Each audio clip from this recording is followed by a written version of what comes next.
Capítulo 9. Me detuve en la estación de servicio de Cerrillos a cargar combustible y aproveché para mirar nuevamente la tarjeta con la dirección de tío Kurt. Era increíble que estuviese tan cerca y en buenas condiciones un familiar a quien tenía por fallecido 35 años atrás. Leí nuevamente. Señor Serino Sanguedolce, calle Fray Mamerto Esquiu, 95, Santa María, provincia de Catamarca. Señor, me interrumpió el despachante. Llene el tanque con nafta especial, por favor. Ah, revísele el aceite, dije. Mi brusca partida no permitió que mamá diera suficiente información sobre tío Kurt. Ahora empezaban a surgir los interrogantes, pues no sabía si se había casado, si tenía hijos y nietos, a qué se dedicaba. Bah, pensé, debo concentrarme en el viaje y tener fe. Todo lo sabré en unas pocas horas. 30 litros de nafta y 2 de aceite, señor. Tome, cóbrese. Le alargué un billete. ¿Tiene un mapa de rutas de la provincia de Catamarca? Sí, señor. Fue a la cabina y retornó rápidamente trayendo un plano desplegable, en colores, con profusa información turística. Son 1000 más. Le pagué y arranqué el motor para quitar el coche del surtidor, pero estacioné 20 metros más adelante y me puse a examinar el mapa. Ir a Santa María desde Salta no reviste ningún problema, sino que, por el contrario, tiene la ventaja de incluir uno de los circuitos turísticos más bonitos del noroeste argentino. Es el trayecto desde Salta hasta Cafayate, La Hermosa, como denominan popularmente a esta ciudad famosa en todo el mundo por sus exquisitos vinos, situada en el corazón de los valles calchaquíes. Con un camino recientemente asfaltado, la ruta provincial número 68, que facilita el viaje y permite gozar de unos paisajes únicos por sus cerros multicolores, estos 200 kilómetros se recorren rápidamente. Los inconvenientes recién aparecen al salir de Cafayate, al cruzar el arroyo de Las Conchas y abandonar la provincia de Salta. Se penetra entonces en la provincia de Tucumán, pero solo por unos 40 kilómetros, ya que ésta presenta allí una pequeña cuña que se incrusta en la provincia de Catamarca. Luego de recorrido este corto trayecto, se accede a Catamarca en un punto que dista 80 kilómetros de Santa María. Al atravesar el mencionado arroyo, vadeándolo pues no hay puente, tiene el viajero la impresión de haber entrado en otro mundo. Fuera de la artificial fisonomía de rasgos civilizados que presenta el valle en Salta, aquí se está en un ámbito realmente autóctono. Los caminos son de tierra, descuidados a medida que se avanza hacia el sur, y menudean los pueblos con casas de adobe habitadas por criollos mestizos, más cerca del indio que del blanco. La pobreza se hace patente al entrar en Catamarca, una provincia injustamente olvidada por el resto del país y abandonada por sus propios hijos que, año tras año, emprenden el éxodo inevitable del que busca superar la miseria y progresar materialmente. La belleza del paisaje no mengua en Catamarca. Por el contrario, se hace agreste y primitiva, dotando de excelentes atractivos visuales al sinuoso camino, que avanza bordeando a las sierras de Quilmes. Este nombre viene de los indios Quilmes, una de las tribus de la feroz raza diaguita, los que al fin de las guerras calchaquíes, que duraron 35 años en el siglo XVII, fueron llevados en número de 300 familias al destierro de Buenos Aires y dieron lugar a la población del mismo nombre. Entre las sierras Quilmes y del Cajón al oeste y las cumbres calchaquíes y nevados del Aconquija por el este, se abre el fértil valle Yocavil, regado longitudinalmente por el río Santa María, asiento de la ciudad de Santa María de la Candelaria. Yo conocí a Santa María por haber ido en viaje de estudios a varios yacimientos arqueológicos de los valles Yocavil y Calchaquí, para investigar la cultura dieguita y repetir el viaje no me desagradaba. Naturalmente, el internarme en la región de valles y quebradas me hacía dificultoso cruzar a Tafí del Valle, en Tucumán, plena región de los bosques occidentales y separada de Catamarca por las inhóspitas cumbres calchaquíes y nevados de la Conquija. Pero, afortunadamente, desde Santa María existe un camino que sube hacia el norte, hasta Amaichá del Valle. Desde allí se podría tomar la ruta 307, que cruza las cumbres calchaquíes por el paso del Infiernillo y lleva directamente a Tafí del Valle. En total, desde Santa María hasta Tafí del Valle, solo tendría que recorrer 80 kilómetros, pero que serían agotadores por el estado de las rutas y las sinuosas alturas a que arribaban. Corría a más de 100 kilómetros por hora aprovechando el buen camino hasta Cafayate para ganar tiempo, pues luego la marcha sería lenta, a no más de 40 kilómetros por hora. Tenía unas horas para pensar y decidí aprovecharlas de inmediato. El paisaje, el viento fresco, el silencio del valle, todo contribuía para que me sintiera laxo y tranquilo, predispuesto a meditar. Pero esta actitud era un tanto anormal si se tiene en cuenta la cantidad de cosas que me habían sucedido últimamente. La falta de preocupación evidenciaba un camino muy grande en mi interior, que se manifestaba también en una sensación de desapego por las cosas del mundo. Me sentía en paz porque no necesitaba nada. Estaba arruinado materialmente, quizás en peligro de muerte, y esta revelación solo me arrancaba una sonrisa insensata. Sí, había cambiado mucho, y todo ese cambio se produjo entre el 7 de enero, fecha en que experimenté el rapto espiritual y creí morir, y sincronísticamente se produjo el sismo que terminó con mis bienes. Cuántas cosas me habían sucedido, y parecía que esto no acabaría más, pues seguían sucediéndome cosas insólitas, como el asunto de tío Kurt. Fue sin duda una intuición. Cuando finalizaba la reunión con el profesor Ramírez y el sabio mencionó que casi todos los documentos sobre los druidas habían sido saqueados en Europa por las SS, pensé para mis adentros, ¿a quién preguntarle sobre la Orden Negra y su interés sobre los druidas? En ese momento me vino a la mente el recuerdo de aquella noche en mi niñez. Ninguna relación lógica que permita asociar ambas cosas. Nada racional. Si lo hubiese pensado un minuto, seguramente habría rechazado esta suposición por absurda. Pero los recientes sucesos me hacían desconfiar de la razón. Y he aquí que, cediendo a una corazonada, le pregunté a mi madre lo que había ocurrido esa noche 33 años atrás. Y allí estaba la clave. Inexplicablemente, irracionalmente, había una relación, porque yo quería saber sobre las SS y mi tío, de quien no conocía su existencia, había sido militar alemán, y de las SS. Renuncié a buscarle una explicación y me concentré en la noche del 21 de enero, cuando ocurrieron los fenómenos narrados. A partir de entonces, como ya dije, me sentía renacido, y si pensaba en ello era solo con el fin de analizar la forma en que dos aconteceres de distinto orden, uno mi experiencia mística, otro el movimiento telúrico, se ligaban.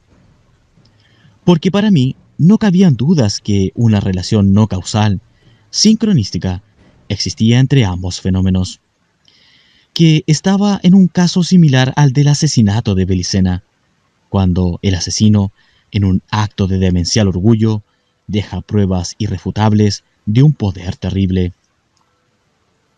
El 21 de enero, la materia, exaltada hacia mí, estalla en un sismo de singular violencia, sincronísticamente con una experiencia mística en que ambos aconteceres se confunden alucinantemente, dando la sensación de estar vinculados causalmente. Si yo así lo creyera, me sentiría tentado a pensar que mi propia psiquis desató los fenómenos sísmicos y esa sería la derrota moral de mi espíritu. Esto es, justamente, lo que alguien, el autor del sismo, deseaba que yo creyera para, de esa suerte, perderme. Y esta celada colosal es otra demostración de infernal orgullo y arrogancia.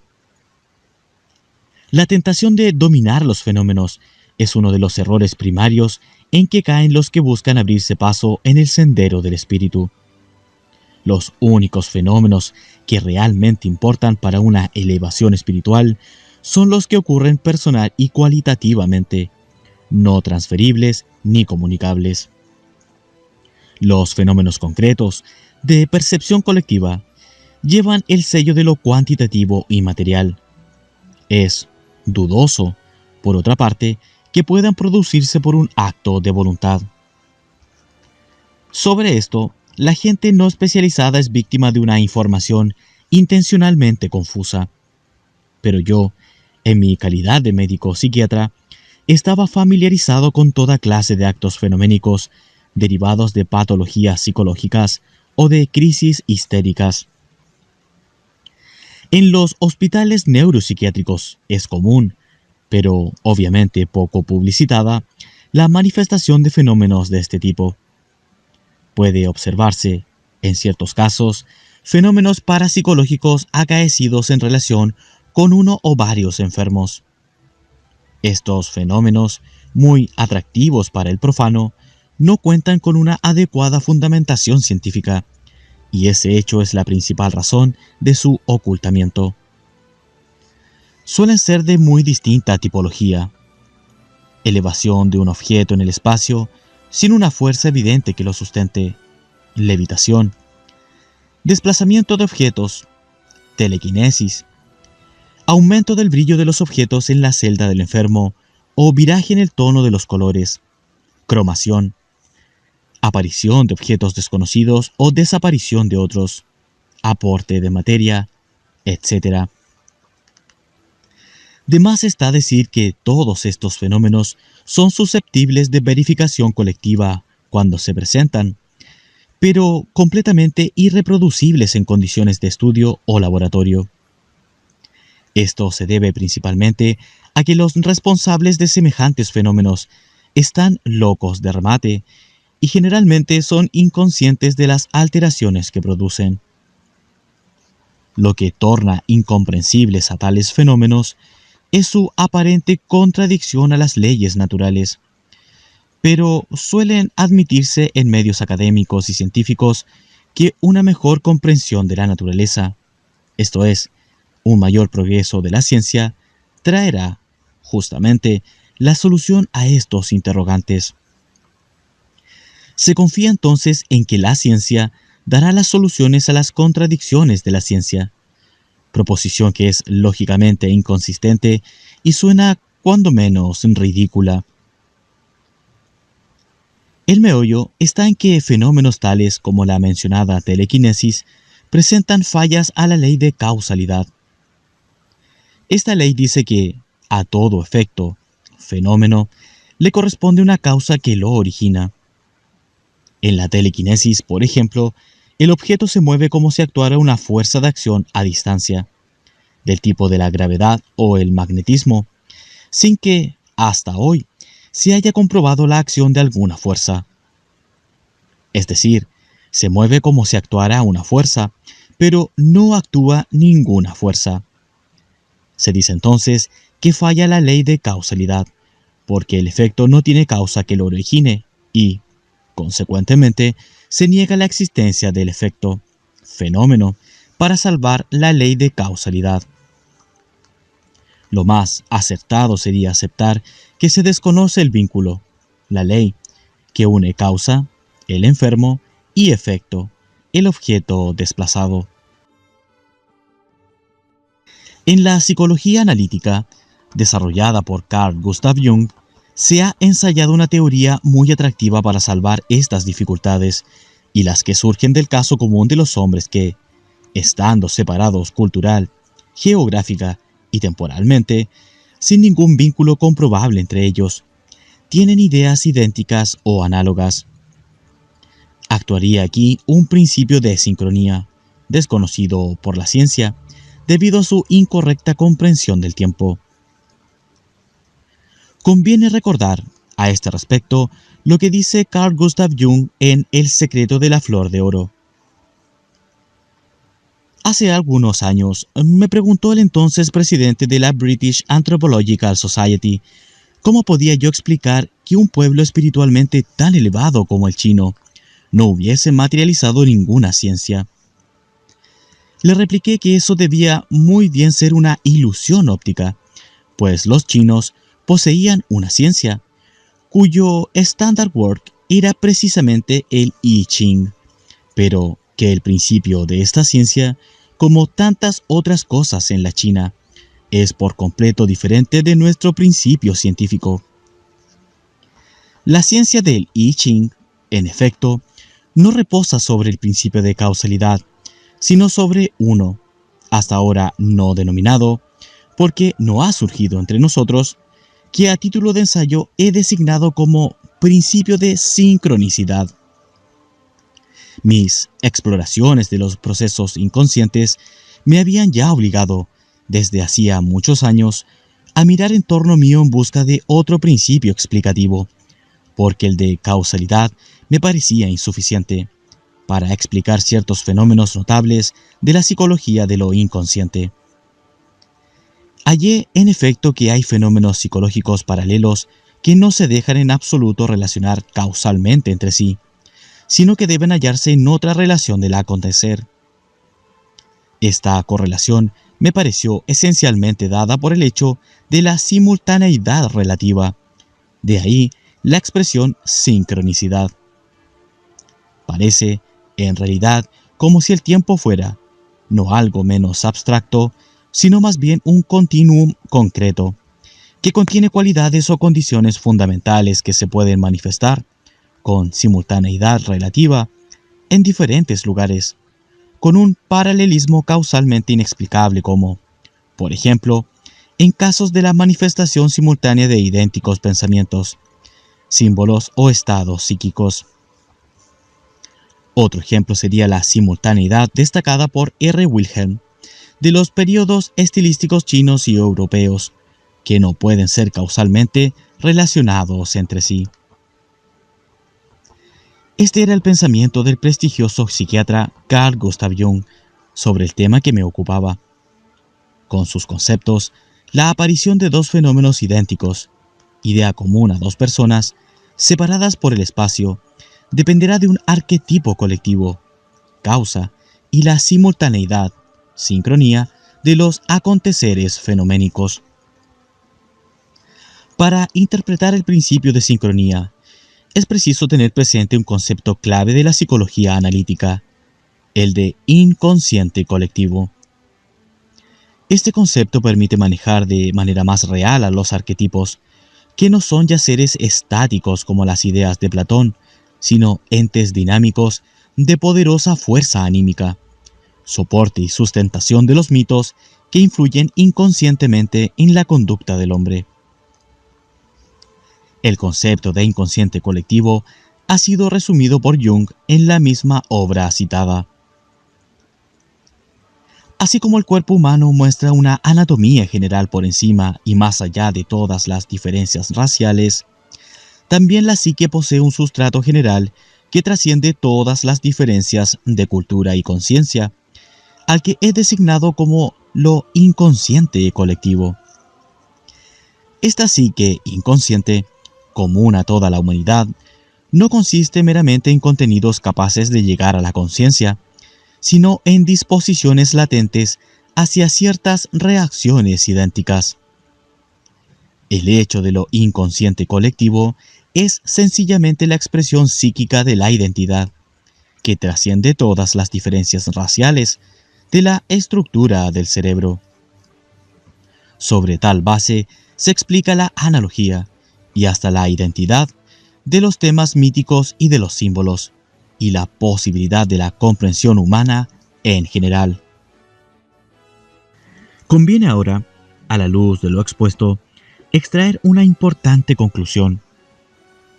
Si bien la psicología analítica permite interpretar los fenómenos sincronísticos, nadie ha afirmado seriamente jamás que fuese posible ejercer alguna forma de control sobre ellos. Esta clase de fenómenos, muy vistosos o atractivos para el profano, corresponden a lo más bajo en una escala de valoración de la experiencia trascendente. Como se presentan siempre en relación a personas altamente perturbadas, estén o no en el manicomio. En general, la gente suele creer que la disciplinación de funciones orgánicas o psíquicas otorga cierto tipo de poder sobre los mencionados fenómenos. Esta creencia abreva su sed en dos fuentes: la ignorancia ingenua y la desinformación, producto de la estrategia sinárquica. Hay ignorancia en la creencia popular de que los milagros, que suelen acompañar las actividades de santos y grandes místicos, son realizados merced a un poder que éstos tendrían o que les habría sido otorgado por una deidad. En verdad, los santos jamás han dicho tal cosa, manifestando en cambio que los milagros son hechos por Dios, o admitiendo, como máxima concesión, el haber sido vehículos de una gracia o de una fuerza superior que los trascendía.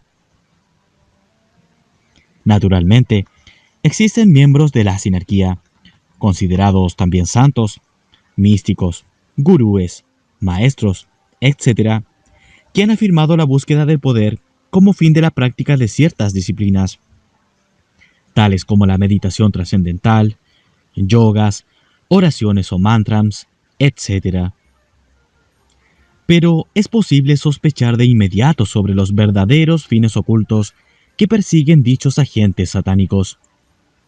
Por el contrario, los iniciados hiperbóreos, quienes son realmente santos, ahora podía distinguirlos bien. Luego de leer la carta de Belicena Vilca, siempre han orientado a sus discípulos para que se liberen de los lazos que su espíritu increado mantiene con la materia creada. La desinformación obedece a un fin sinárquico y quienes son víctimas de ella creen ciegamente que existen escuelas esotéricas donde se imparte una enseñanza secreta que acaba por transformar al neófito. Al cabo de unas cuantas lecciones en fascículos, en un Krishnamurti versión occidental. Pero lo que la desinformación presenta como escuelas esotéricas son en realidad escuelas exotéricas, cuyo fin inconfesado es la captación de adeptos. Todas estas escuelas exotéricas pretenden poseer el secreto de los grandes misterios de la antigüedad, que ofrecen revelar a los incautos, si estos se ajustan a una regla interna que invariablemente exige como primera prueba la obediencia ciega y la fe en los maestros desconocidos de la escuela. La enseñanza que va presentando al candidato a gurú no puede ser más misteriosa, ya que su base es el plagio de distintas tradiciones antiguas ensambladas eclécticamente en una supuesta doctrina oculta, que solo lo es por la imposibilidad de desocultar alguna verdad en ella. Los grandes misterios de la antigüedad, Persia, India, Grecia, etc., han dejado un sedimento de mitos y símbolos sagrados, con más frecuencia opuestos que coincidentes, a los que solo un alma mediocre y malintencionada, un pícaro, vamos, intentaría unir en un sincretismo moderno. Se advertirá que, durante aquel viaje a Santa María, un sentimiento de feroz crítica cultural se había instalado en mi corazón y amenazaba con fraccionar y amputar definitivamente los últimos restos de racionalismo que aún poseía. Me sentía vacío por dentro, pero me hallaba pronto para aceptar una verdad que sustituyera toda la inútil información enciclopédica que había asimilado en tantos años de estudio. ¿Qué valor tenía aquel pomposo saber académico si no me servía para afrontar y resolver las situaciones misteriosas que he narrado, situaciones que me involucraban metafísicamente? Ninguno.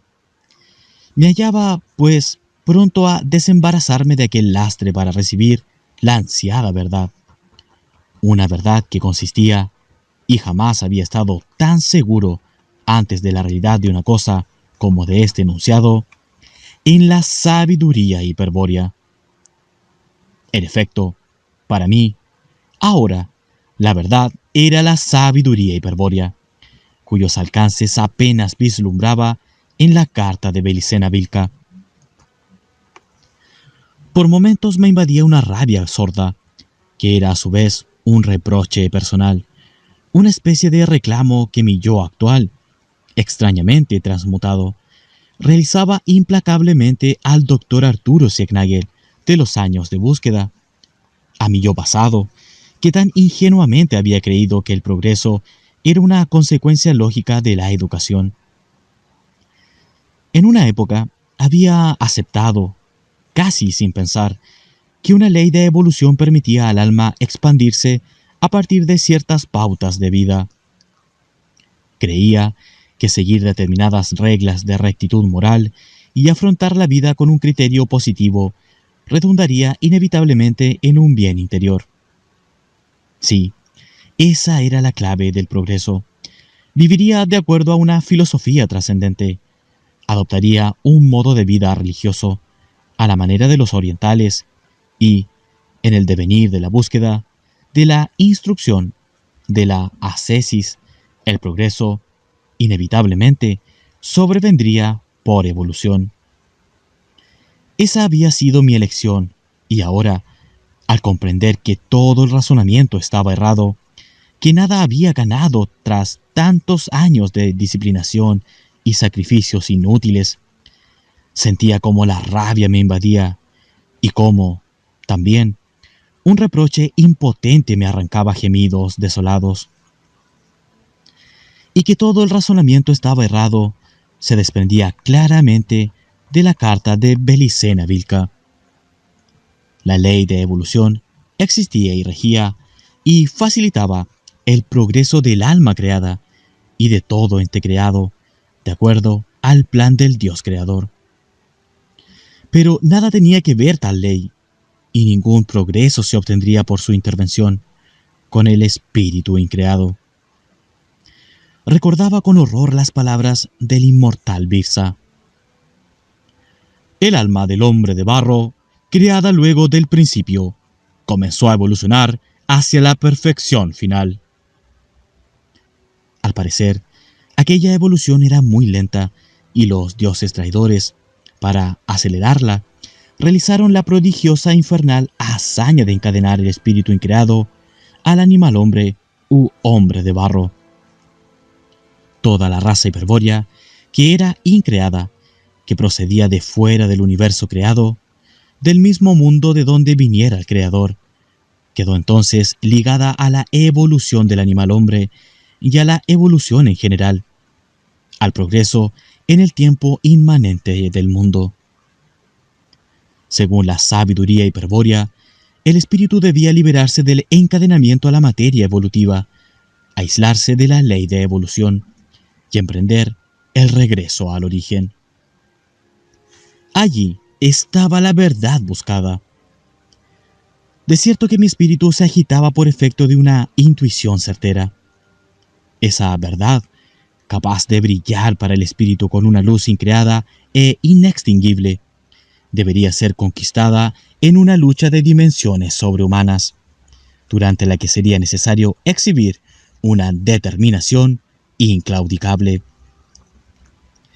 Que existía un enemigo contra el que había que librar semejante lucha, un enemigo que cortaba el camino hacia el origen. Eso lo sabía con certeza desde la noche del 21 de enero. Pero las reflexiones precedentes y la intuición que he mencionado me permitían comprender ahora que los errores pasados provenían de mi debilidad estratégica, de haber cedido ingenuamente ante la estrategia enemiga. Y esta estrategia, que sin dudas afecta a todos los planos de la actividad humana, y aún las más desconocidas esferas psíquicas, es aplicada en el campo de la cultura por intermedio de un sistema de control de características colosales. Al decir de Belicena Vilca, La cultura es un arma estratégica de la sinarquía. Dicho sistema de control es el encargado de fomentar la confusión y el engaño, y era, por lo tanto, el responsable de la celada en la cual yo había caído. Porque si yo fui engañado, si yo participé de la estrategia enemiga, ello ocurrió por ignorancia o debilidad estratégica, por desconocer la naturaleza y aún la existencia misma del enemigo. Jamás podría haber colaborado conscientemente con los planes sinárquicos. Jamás podría haber sido comprado por la fraternidad blanca, tal como se tentó la integridad espiritual del heroico Nimrod. En síntesis, si yo hube cedido, en tiempos pasados, frente a la presión engañosa de la estrategia enemiga, ello se debía a que entonces me encontraba dormido, espiritualmente dormido. Pero ahora, la prueba estaba, justamente, en la determinación inclaudicable de luchar hasta el fin, contra todos y contra todo, para regresar al origen y liberar mi espíritu eterno de su prisión material. Sí, yo había despertado gracias a Belicena Vilca, pero ahora era capaz de formular mis propias conclusiones sobre el modo de actuar del enemigo, quien tenía en el fondo los alcances de un demiurgo. La sinarquía, expresión de su poder entre los hombres, conformaba un formidable abanico de organizaciones y sociedades secretas imposibles de detectar completamente. Y en medio de este despliegue ofensivo me encontraba yo, hasta ayer nomás, ignorante de esas realidades, víctima fácil para la estrategia enemiga. Porque, aunque se me escapaba, como es natural, la totalidad del plan demoníaco, veía con bastante claridad las tácticas aplicadas al campo de la cultura. Los sincretismos modernos que mencionaba anteriormente obedecen a esa voluntad de engaño que demuestra la sinarquía en todas sus sociedades secretas. Y la idea de progreso evolutivo del alma, por el karma, la vida recta o cualquier vía semejante de expiación, es presentada desde la base de las doctrinas secretas esotéricas o los meros sincretismos religiosos como una verdad tan evidente que solo un necio se atrevería a dudar de ella. Fuera de la religión, la misma idea ha invadido la mayoría de las disciplinas científicas o humanísticas. Es instructivo, por ejemplo, comprobar con qué habilidad los agentes sinarcas han impuesto conceptos geométricos para inducir interpretaciones teleológicas de la historia. Con un rigor racionalista admirable, definen arbitrariamente una trayectoria geométrica para el progreso de la humanidad, y luego proyectan esta figura sobre la historia, estableciendo asociaciones, analogías y coincidencias, las más de las veces tendenciosas e intencionadas. El progreso puede seguir así una trayectoria circular, parabólica, en espiral, en ciclos, uniforme, exponencial, etc., procurando forzar a la historia para que se ajuste y corresponda a la forma de tales funciones, confirmando de ese modo la teoría o dogma oficial de la secta sinárquica. La utilización de la geometría analítica en la interpretación religiosa de la historia no debe sorprender. Dios geometriza, afirman algunos notorios sinarcas. Dios es el gran arquitecto del universo, sostienen otros. Pero, en general, todos sostienen que la intención del Dios uno es que el hombre y la materia, el mundo, todo, evolucione. Esta es una de las claves del racionalismo subyacente en las mentadas doctrinas ocultas. Porque evolucionar significa devenir en la historia de acuerdo a una cierta ley. Es la ley de evolución la que imprime al progreso humano una trayectoria geométrica, postula la sinarquía. Pero, siendo así, ¿cuál es el beneficio esotérico que obtiene la sinarquía al imponer culturalmente el evolucionismo, inclusive esotérico, en cualquiera de sus variantes geométricas? Muy sencillo. Si todo el mundo cree que el hombre evoluciona, que la sociedad evoluciona, que el universo evoluciona, que el progreso responde a una ley, aceptará, sin chistar, que el futuro está determinado por la ley de evolución. Esto implica que, en bien de un futuro mejor, se puede ejercer ciertos controles en el presente. Es decir, dejemos que quienes conocen la ley controlen hoy la sociedad para tener mañana un futuro mejor. Vana utopía. ¿Quién conoce la ley sino los maestros de sabiduría de la fraternidad blanca, además de los sabios de Sion? Ahora se hace todo claro. El fin de la sinarquía es el control del mundo y, naturalmente, prepara sus cuadros dirigentes con una infraestructura de adoctrinamiento bien montada, mientras la humanidad, convenientemente desinformada, espera a los hombres del destino que controlen los resortes del poder y planifiquen para el futuro. Esta es la realidad que palpita atrás de una escuela exotérica y que los incautos, fanatizados y deslumbrados por el sincretismo tan vistoso como hueco y racionalista, no pueden advertir. Por otra parte, cabe advertir que los sincretismos se concretan cuando los hombres han perdido la capacidad de percibir el mito en toda su pureza simbólica.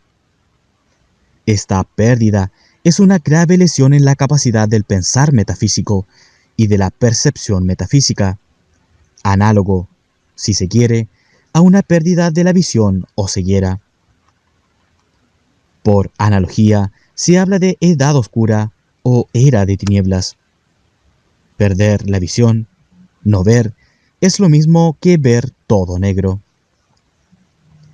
Existen textos sobre doctrina ocultista que parecen poseer buena fundamentación filosófica y científica, pero también existen falsificaciones de los cuadros de Leonardo da Vinci, tan perfectas que resisten el examen de prestigiosos peritos. Y es lógico, tanto en uno como en otro caso, la calidad del fraude depende de la habilidad del falsificador. En el caso esotérico, por desgracia, los falsificadores han alcanzado un alto grado de destreza.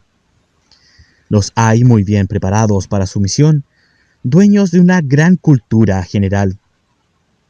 Tomemos, por ejemplo, escritos esotéricos de autores sabios y eruditos, tales como H.P. Blavatsky, Rudolf Steiner, René Guénon, Max Heindel, etc., y comparemos el fárrago de teosofismo que sustenta cualquiera de ellos con la elemental sencillez de los símbolos metafísicos de la sabiduría antigua. ¿Qué surge en esta comparación? Que no podemos leer un símbolo, ver su verdad, y si podemos leer un libro sobre el símbolo, que no nos revelará el sentido del mismo, pero nos entretendrá con descripciones y asociaciones múltiples, susceptibles de interpretación racional, que nos crearán la ilusión de una comprensión y un progreso, tal como conviene a la sinarquía. Existe un daltonismo sensorial y un daltonismo gnoseológico, escribió alguna vez el gran epistemólogo Luciano Allende Lezama. Se puede agregar que existe también un daltonismo semiótico. Es el que padecen quienes no pueden ver la verdad de un símbolo y que debe ser sanado previamente a la búsqueda de un conocimiento oculto, para no ser engañado, para no ser usado por la sinarquía. Sin una clara visión de lo simbólico y un adecuado discernimiento moral, es imposible acceder al conocimiento de la sabiduría hiperbórea, la que, por otra parte, no está en las escuelas exotéricas. La falta de estas virtudes, o el desprecio por las mismas, lleva al adepto daltónico a la búsqueda de los fenómenos y del poder, a seguir disciplinas orientales sin comprenderlas o acceder a la fascinación de investigaciones cientificistas en parapsicología, cámara Kirlian, psicobioenergética y otras patrañas. El peligro está en que dichas escuelas ocultas, con personería jurídica, razón social y teléfono, no vacilan en prometer a gente de dudosa capacidad espiritual, pero útiles a sus planes, todo tipo de poderes y experiencias liberadoras. Por supuesto, el progreso vendrá luego, después de unas cuantas iniciaciones, progresando en los grados internos. No se ayuda a un pobre, dice Carl Gustav Jung, con que le pongamos en la mano una limosna más o menos grande, a pesar de que así lo desee. Se lo ayuda mucho más cuando le señalamos el camino para que, mediante el trabajo, pueda librarse duramente de su necesidad.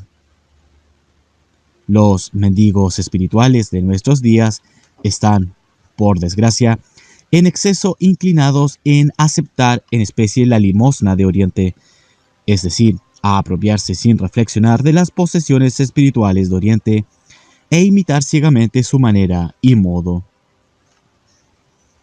Todos estos razonamientos me llevaban a una conclusión. En quien busca poder fenoménico parapsicológico, taumaturgia, hay siempre un ignorante o un desinformado. En quien promete otorgarlo, solo puede haber una voluntad perversa. De aquí que hubiese decidido considerar coincidencia sincronística a cualquier posible relación entre el rapto espiritual del 21 de enero y el sismo simultáneo. Podían estar tranquilos en el Valhalla, Belicenavilca y todos sus antepasados de la casa de Tarsis, y los dioses liberadores, y todo aquel ser espiritual que observase mi conducta. Para mí, el término de la visión mística señalaba el fin de la experiencia trascendente.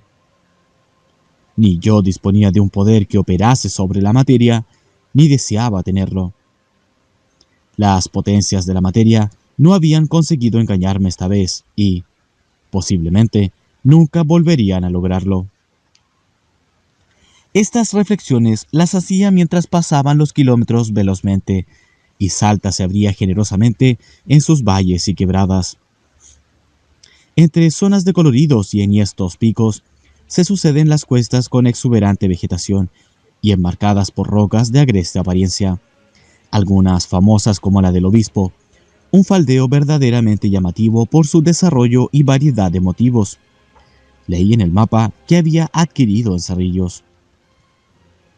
Ya me encontraba próximamente a Cafayate, donde planeaba almorzar y adquirir algunos regalos, especialmente el exquisito vino de la zona. Cuando se realizan viajes improvisados, como el que yo emprendía, por provincias o regiones de extrema pobreza, conviene llevar siempre regalos comestibles. Un litro de buen torrontés o unos alfajores pueden abrir puertas imposibles, controles fronterizos y salvar toda clase de dificultades. Entré a Cafayate y luego de realizar algunas compras en una casa de artículos regionales, estacioné frente a la Plaza Libertad para almorzar en un restaurante que prometía, desde una pizarra, menú del día, empanadas y picante de pollo. Capítulo 10.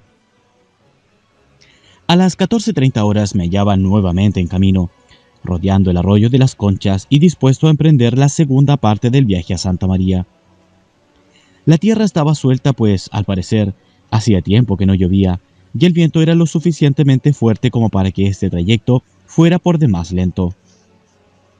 2 horas después, solo había recorrido 70 kilómetros y me aprestaba a cruzar por el medio del pueblo Colalao del Valle, pues el camino se continuaba por la calle principal.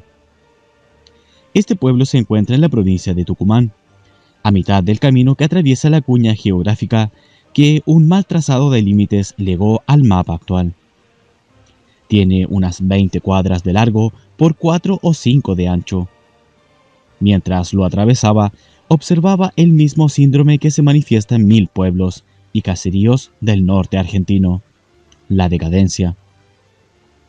La pobreza es un mal endémico en estas, paradójicamente, ricas provincias, olvidadas por el centralismo burocrático de la megápolis Buenos Aires y por la desidia o impotencia de los gobernantes locales, que suelen tener las manos atadas por un federalismo inexistente más allá de los discursos oficiales. La pobreza es un mal que duele, pero más castiga ver la decadencia, esto es, contemplar lo que ayer fue espléndido ejemplo, transformado hoy en censurable visión. Mientras rodaba el automóvil la calle de tierra, miraba las casas de estilo colonial español, que hoy son sombras de lo que fueron en pasados días de esplendor, caricaturas crueles de la esperanza y la fe de sus constructores. Quienes edificaron estas casas, pensaba compungido, creyeron en la Argentina, tuvieron fe en América. El derrumbe inexorable de ellas es la contundente respuesta a esas ilusiones. Se veía que ese pueblo, como tantos otros, evolucionó hasta un apogeo que deberá situarse en 50 o más años atrás, y luego sobrevino un periodo de decadencia durante el cual no se levantó una pared, ni siquiera se pegó un ladrillo. Ventanas clausuradas años al podrirse los marcos de madera, paredes desconchadas y leprosas, frentes roídos por mil inclemencias del tiempo y del alma. La decadencia de una comunidad urbana, de su arquitectura, es un retroceso que indefectiblemente se implanta en el alma de los pobladores. Y allí estaban ellos, mirándome pasar con ese aire ausente, con esa contemplativa indiferencia tan característica de la América indígena. Porque en ellos se veía descarnadamente la decadencia. En esos niños en pata que me espiaban detrás de una esquina, en esos ojillos oscuros y achinados que me miraban candorosos al ofrecerme la venta de una tortilla de maíz, pero que se tornaban desconfiados a la menor pregunta. ¿Qué diferencia presenta este poblado, estas casas, estos pobladores, estos niños, con sus equivalentes de otras partes de América, de Bolivia, del Perú, del Ecuador o Colombia? Ninguna. En esa respuesta radicaba también la decadencia, en que, pagando el alto precio de aislarnos de Latinoamérica, 100 años de cultura europea no han dejado ni un rastro en estos criollos olvidados por todos. No les hemos dado nada distinto a lo que han recibido en los países mencionados.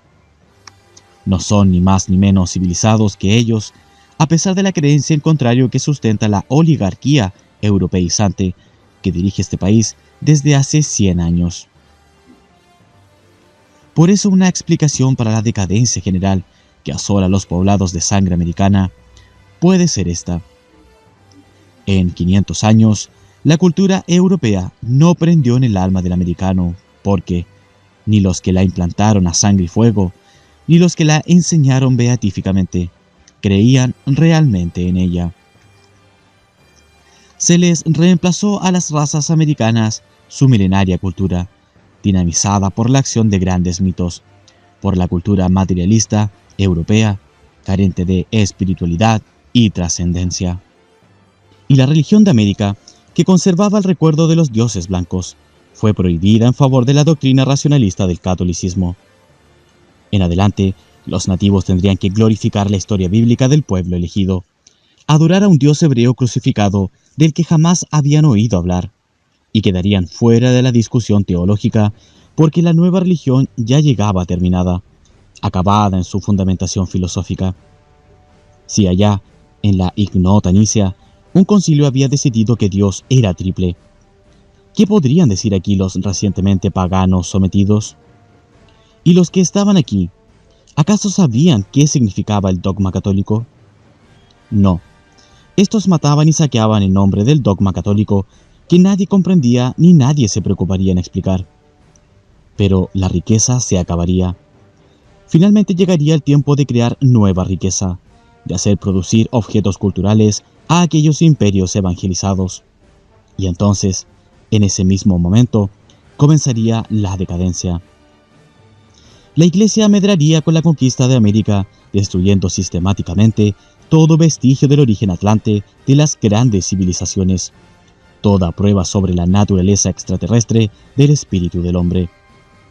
Y el español, enloquecido tal como lo profetizara la gran madre Biná a Giblón, derramaría de manera pareja la sangre y el semen sobre los pueblos nativos. De ese holocausto de agua saldrían los hijos del horror, la población mestiza de América, hombres como los que ahora veía al pasar por sus poblados decadentes. Hombres culturalmente indiferentes, que se muestran decididos a no hacer nada. Si no viene un gringo con fe en algo y vuelve a levantar casas y poblados, ellos no lo harán. Y todo caerá al suelo, a pedazos. Venganza pueril, pero efectiva. Como cayeron sus culturas ayer y como caerá mañana el alma de Occidente, si se empeña en continuar divorciada de la sangre de América. Al pasar por Fuerte Quemado, no pude menos que recordar que en aquel sitio acampara Diego de Rojas 4 siglos antes, cuando marchaba en persecución del Lito de Tarsis. Él no había podido localizar el Pucará de Tarsi, a pesar de internarse en Tafí del Valle durante meses. Empero, ¿yo lo lograría? Creía que sí, que las indicaciones de Belicena Vilca eran muy precisas y conseguiría llegar hasta la chacra, y que entrevistaría al Indio Segundo, el insólito descendiente del pueblo de la luna. Y el optimismo no me había abandonado al llegar a Santa María. Al cruzar el puente sobre el río Santa María, miré el reloj. Las 7:30 de la tarde. Había tardado 5 horas desde Cafayate y ya estaba anocheciendo. A pesar de mi impaciencia por llegar cuanto antes a la casa de tío Kurt, había decidido esperar la noche para cumplir con las promesas a mamá en cuanto a prudencia y seguridad. Detuve el coche frente a otra casa de artículos regionales para adquirir los famosos productos de la zona: el pimentón, el arrope, las uvas pasas y el vino. Luego que hube pagado la compra, me entretuve indagando al vendedor sobre la calle Fray Mamerto Esquiú. Así supe que iba de este a oeste, yendo a morir en el río Santa María, que es uno de los límites periféricos de la ciudad y corre de norte a sur. El número 95, pensaba, debe estar cerca del río, quizás en la última cuadra. ¿Busca a alguien en la calle Esquiú? A lo mejor puedo ayudarle. Me sorprendió con su pregunta el vendedor. Ah, la curiosidad pueblerina, pero no me dejé impresionar. Sí, busco a una vendedora de ponchos. Mentí. En Salta me dieron la dirección aproximada, pues no la recordaban con exactitud. ¿Una vendedora de ponchos en la calle Esquiú? No. Lamentablemente no conozco a ninguna vendedora de ponchos que viva en la calle Esquiú. Pero dígame, ¿qué clase de ponchos busca? Porque yo tengo un buen surtido y a buen precio. Un rato después, salía con mi compra original, más un poncho catamarqueño blanco con guarda incaica. Elegí para cenar un fondín de segunda, pero que, según el vendedor de productos regionales, preparaba el mejor guiso de conejo del Valle Yocabil. No bien me ubiqué en una mesa apartada, comprobé lo acertado de la elección, pues este era un lugar frecuentado por vendedores y viajantes de comercio, en el que a nadie sorprendía la presencia de un forastero. Me hallaba saboreando el postre, dulce de cayote con nueces, cuando un niño en harapos se ofreció a lustrar mis botas. Hay una edad, pensé con desaliento, la infancia, que todos los animales de la naturaleza emplean para jugar y retozar, protegidos por sus padres y demás miembros adultos de la población. El ser humano, en cambio, no puede garantizar a sus niños el goce de vivir la más bella edad como debe ser vivida, disfrutando de la fantasía. Por principio, detesto que los niños trabajen con fines de lucro, y mi primer impulso fue alejar a aquel lustrín. Pero una idea se me ocurrió en ese instante, y entendí el pie derecho en muda aceptación. Era un changuito de unos 7 años e indudable ascendencia india. Comenzó lavando y cubriendo de pomada las botas, para luego, por medio de vigorosos masajes con una banda de lienzo, tratar de obtener el ansiado brillo. ¿Cómo te llamas?, pregunté, buscando ganar su confianza. Antonio Huanca, señor, respondió deprisa. Decime, Antonio, ¿vivís lejos de aquí? Levantó la cabecita grinuda y me miró con un gesto de interrogación en los ojos. Al fin, se encogió de hombros y señalando un lugar indefinido, dijo: Uf, muy lejos, señor. Por allá, al otro lado del río. Decidí que mi pregunta había sido desafortunada. Debía probar de nuevo, pero esta vez sería más directo. ¿Conoces la calle Skew? Se quedó pensativo un momento, pero enseguida se le iluminó la carita. Sí, señor. Es la que está al final de la ciudad. Si va por esta derecho, señalaba la calle del Fondín, la va a encontrar cuando se termina el pavimento. Justo donde termina el pavimento está la calle Skew. Sí, señor. Hablaba sin dejar de lustrar, y a ese paso pronto terminaría. Me agaché un poco a fin de hablar sin levantar la voz, y le dije: Voy a verlo a Serino Sangredolce. ¿Lo conoces? Se largó a reír mientras se relamía. ¿Al dulcero? ¿Quién no lo conoce a don Serino, señor? Estiró la cabecita y me dijo en tono de confidencia: No le diga nada a usted, pero mis hermanitos y yo siempre tratamos de robarle frascos de dulce. Se le caían las babas al chango. No hay quien los haga más ricos en Santa María. Reía como un gorrión, y era, festejando su travesura, finalmente un niño. Tío Kurt es dulcero, pensé maravillado. Se me antojó en ese momento que sería un tonto por no haberlo previsto, pero esa idea no tenía sentido y la deseché. El chango había terminado su labor y yo disponía de la información suficiente para ubicar a tío Kurt. Le pagué generosamente y se alejó hacia otras mesas a ofrecer sus servicios. Un reloj de pared, colgado bajo un cuadrito con una colección de puntas de flechas, marcaba las 21 horas. Aboné el gasto de la cena y salí. La noche era fresca, pero el cielo estaba cubierto de nubes, y no corría ni un soplo de viento. Retiré el coche y partí siguiendo las instrucciones del lustrín. A medida que me acercaba a la calle Skew, las casas se iban esparciendo y disminuían en calidad, hasta que al fin me encontré en un arrabal de miserable aspecto, a donde no solo el pavimento terminaba, sino que también las luces de las calles eran casi inexistentes. Doblé por la calle Skew hacia donde el instinto me indicaba que debía estar el río y busqué en vano una señal, un punto de referencia que me permitiera calcular la numeración. Maldiciendo por dentro la idea de visitar de noche a tío Kurt, comprendí rápidamente que circulaba por un barrio formado por pequeñas fincas de 4 o 5 hectáreas cada una.